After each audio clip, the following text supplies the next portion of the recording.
বেলায় আমারে ঘুম পাড়ানোর জন্য আমি ঘুমাই না, আমার ঘুম পাড়াইবার লাগে আমার মা আমার একটা গল্প শোনাইছে, মুসা নবীর গল্প।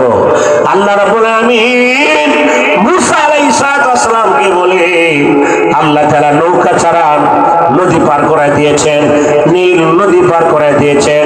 আমার মা বলেছে মুসলমানেরা যদি বিসমিল্লাহ বলে যদি নদীর মধ্যে পা রাখে, আল্লাহর উপর ভরসা করে আল্লাহ তাআলা নদীতে তক্তা বানায়া নৌকা বানায়া নদী পার করায় দেয়।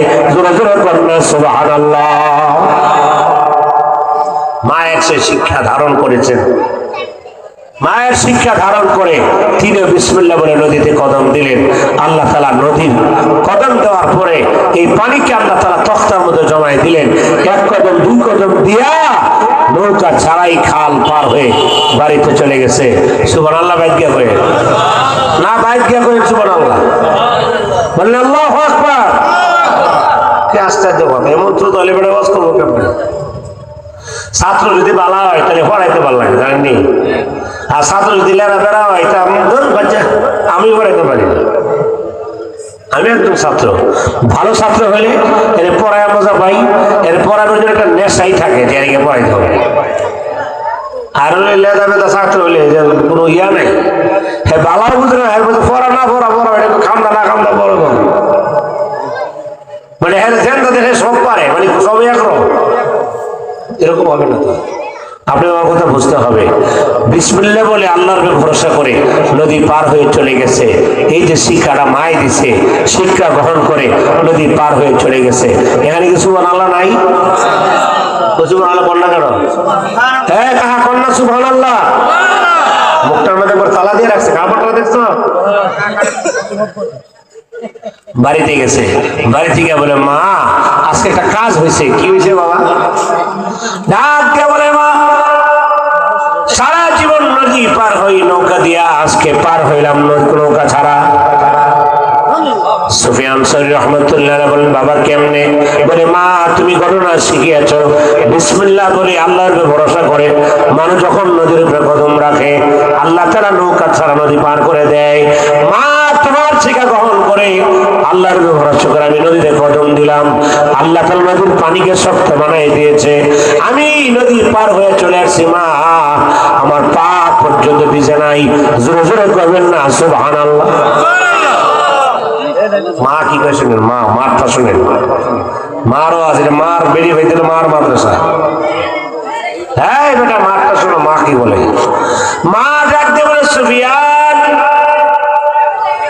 নৌকা ছাড়া নদী পার হইলি, এটা তোর কোনো কৃতিত্ব না, তোর কোনো নিজস্ব গুণ না, এই গুণ হলো তোর মার।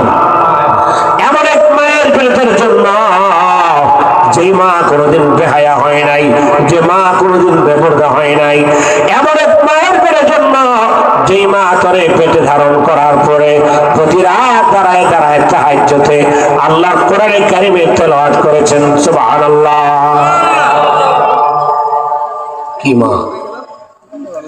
আব্দুল কাদের জিলানী রাহমাতুল্লাহর ঘটনা আমি ক্লাস 4 যখন পড়ি আলিয়া মাদ্রাসা, ইংলিশ ফর ক্লাস 4 একটা বই আছে ইংলিশে। আমি একটা সময় ইংলিশে অনাগুলি কথা বলতাম যখন আলিয়াতে পড়তাম। দাখিল পর্যন্ত আমাদের নরসিংদী বাবুরহাট পোলারপুর সিনিয়র মাদ্রাসা, সেখানে পড়াশোনা করেছি।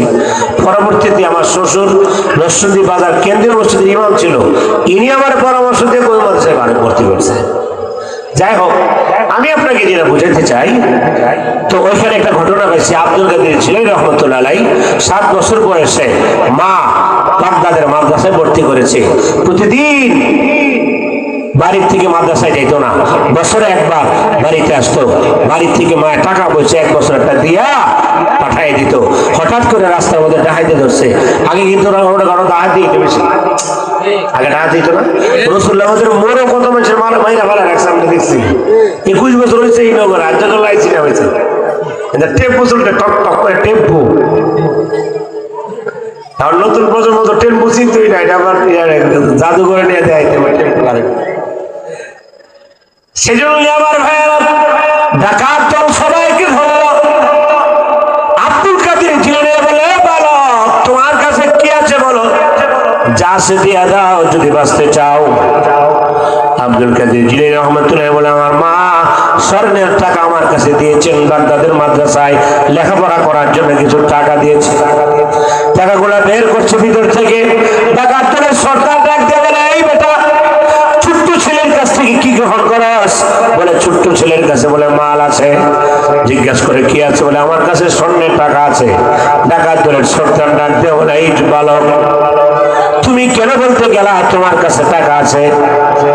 তুমি যদি বলতা আমার কাছে কিচ্ছু নাই, তাহলে আমরা তোমাকে ছেড়ে দিতাম, আমরা তোমাকে বাদ দিয়ে দিতাম। তুমি এখানে সত্য কথাটা বলতে গেলে কেন? এবার আব্দুল কাদের জিলানী কি বললেন? আমি ইংলিশে গল্পটা বলেছি, আমি ইংলিশে পড়াটা পড়ছি। তিনি বলেছেন, it is my mother advice, I can not tell a lie. এটা আমার মায়ের উপদেশ। আমার মা বলছে মুসলমান কখনো মিথ্যা কথা বলতে পারে না। মিথ্যা কথা বলা যায় না। এই শিক্ষা মাদ্রাসায় দিবে, আগে দিবে কে? মা আগে দিবে। সন্তানের জন্য সবচেয়ে বড় টিচার হচ্ছে তার মা। বাচ্চার জন্য সবচেয়ে বড় স্কুল হলো মায়ের কোল। আমার ভাইয়েরা, আজকে আমার দেশের প্রজন্ম নষ্ট, ছেলেদের চরিত্র নষ্ট, চুল ঠিক নাই, আর কাপড় ঠিক নাই, এই সব কিছুর মনে গিয়ে দেখবেন মা ঠিক নেই। কারণ এটা যে মায়ের ফেটে জন্ম হয়েছে, এরা এটাই করতো। টিকটক টিকটক টিকটকের যুগে পোলাপান টিকটক হয়ে গেছে, কারণ তার মাও টিকটক করে। প্রিয় ভাইয়ের আমার, রাগ করেন না। এই জন্য মাকে ভালো করতেই হবে। মা যদি ভালো না থাকে সমাজ ভালো থাকবে না। মা যদি ভালো না থাকে জাতি ভালো থাকবে না। যেই জাতির মা ভালো সেই জাতি ভালো। আমি আপনার একটা করে কি বলবো, আর যদি 2 ঘন্টা বলি শুধুমাত্র মায়ের কথার উপরে, আপনাকে শুনতেই হবে। এত চমৎকার কথা আমার কাছে জমা করা আছে। প্রিয় ভাইয়েরা, মঈনুদ্দিন চিশতি রহমতুল্লাহ আলাইহি যুগের শ্রেষ্ঠ হলে আল্লাহর নাম, যিনি ভারতবর্ষে দ্বীনের প্রচার করেছেন, তিনি বলেছেন, আমি মঈনুদ্দিন যত বড় হয়েছি, একদিনে 7 লক্ষ মানুষ কালমা পড়ে আমার হাতে মুসলমান হয়েছে। বাড়ি থেকে মাকে জিজ্ঞাসা করলাম, মা আজকে এই কাজটা করেছি। মা বলেছে, বাবা এটা তোর করলে, এটা আমি মায়ের বল। নবীনগরে 21 বছরে অনেক ওসি পেয়েছি। একজন ওসি পেয়েছিলাম ভোলার, সে প্রতিদিন আজান দিলে 5 ওয়াক্ত নামাজ মসজিদে পড়তো। আমি জিজ্ঞেস করি, স্যার এই থানায় কত এসে আসলো, কোন ওসিরে দেখলাম এই নামাজ পড়তে? মাঝে মাঝে শুক্রবারে, বর্তমান জেলায় ছিল, আবার প্রত্যেক শুক্রবারে যায়, গিয়া সামনেই বসে, একটু আগে যায় বয়ান শোনার জন্য। আমি জিজ্ঞেস করলাম, স্যার তার নাম মিজানুর রহমান, ভোলা বাড়ি, তার নাম এখন আছে থানার মধ্যে নাম আছে। জিজ্ঞেস করলাম, স্যার আপনি যে 5 ওয়াক্ত নামাজ আজান দিলে এই ডিউটির ভিতর দিয়ে মসজিদে আসেন, তার কারণ কি? এই কথা শেষ। ওসি যেটা আমাকে শোনাইলো, বলে হুজুর এই 5 ওয়াক্ত নামাজ মসজিদে এসে পড়ার এই শিক্ষা আমি আমার মার কাছ থেকে পেয়েছি। আমার মা নামাজ না পড়লে খাবার দিত না। ছোটকাল থেকে স্কুলে পড়তাম, নামাজ না পড়লে মা খাবার বন্ধ করে দিত, পানি বন্ধ করে দিত।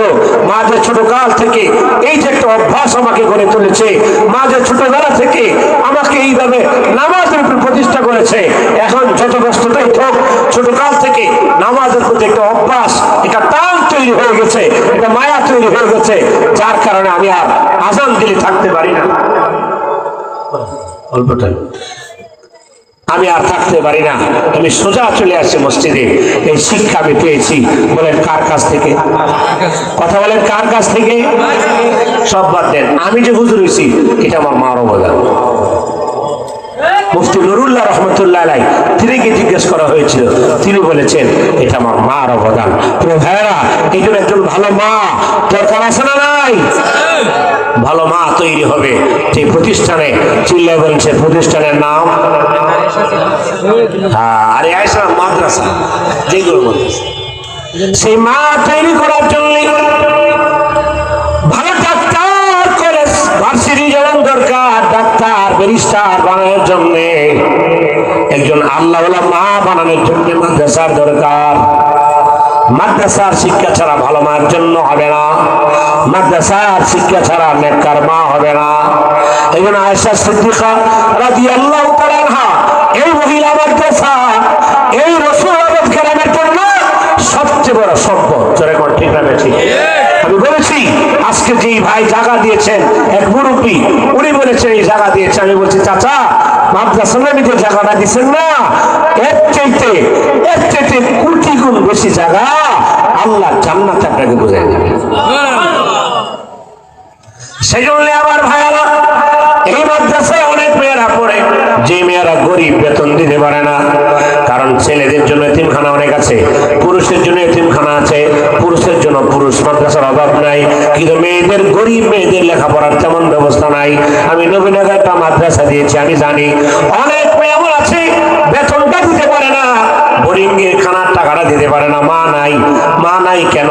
বাবা মরে যাওয়ার পরে মা আরেকজনের কাছে বিয়া বসে গেছে, এবারে মেয়ের খবর কেউ নেয় না। এমন মেয়ে পেয়েছি মাও নাই, বাবাও নাই। সেই জন্য আমার ভাইয়ারা, এই সমস্ত মেয়েদের জন্য, গরিব অথবা এতিম মেয়েদের জন্য মাদ্রাসার জন্য অনেক কাজের দরকার, মেয়েদের সুযোগ সুবিধাগুলো আরো বেশি দরকার। এই মাদ্রাসার বোর্ডিংয়ে অনেক মেয়েরা থাকে, সেই বোর্ডিংয়ে সেই মা তৈরি করার জন্য, একজন আব্দুল কাদের জিলানীর মা তৈরি করার জন্য, ব্রাহ্মণবাড়িয়া বড় হুজুরের মা তৈরি করার জন্য, মুফতি মুহাদ্দিস ওলি আল্লাহর মা তৈরি করার জন্য এই মাদ্রাসার বোর্ডিংয়ে 1 বস্তা, 2 বস্তা, 5 বস্তা চাউল দিবেন, 5,000 টাকা দিবেন, 10,000 টাকা দিবেন, 1,000 টাকা দিবেন, 500 টাকা দিবেন। আমি বলি না 1,000 লাখ টাকা দিবেন। আপনার তো করে যে বলেন যে হুজুর আমি 25 কেজি অথবা 50 কেজি 1 বস্তা চাইলেই মায়ের মাদ্রাসায় এই মুসলিম গরিব পরীক্ষার জন্য আমি দান করব। যারা আগে দিবেন তার নাম আগে লেখা হবে, তার জন্য আগে দেওয়া হবে। একটা লোক আগে বলেন হুজুর আমি আমার মার নামে, আমার মা পৃথিবীতে নাই, এই মায়ের মাদ্রাসা আমার মার নামে বোরিং 1 বস্তা চাউল দিব। এরকম 1 বস্তা চাউল দিবেন, 10 বস্তা চাউল দিবেন, 10টা লোক দাঁড়ান।